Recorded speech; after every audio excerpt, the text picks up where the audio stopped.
Now to football, the Reggae Boyz wrapped up their two-game series against Trinidad and Tobago with a 0-0 draw at the Larigome Stadium on Sunday.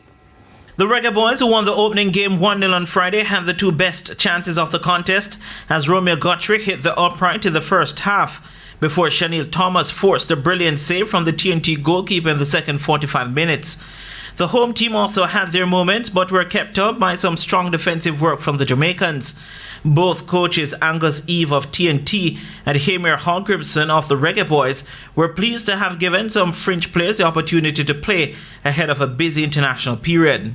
Most definitely. I think we were able to breed a lot of players who have never played for both countries before, and giving them this opportunity to see how they could stand up under this kind of scrutiny in a derby game like this was great for them.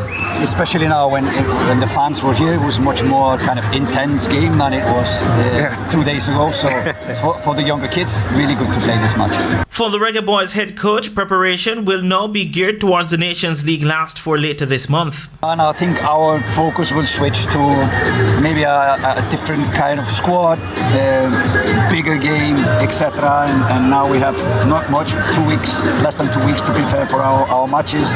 So just a switch of focus. This was a project which is now, for me, finished in a bit.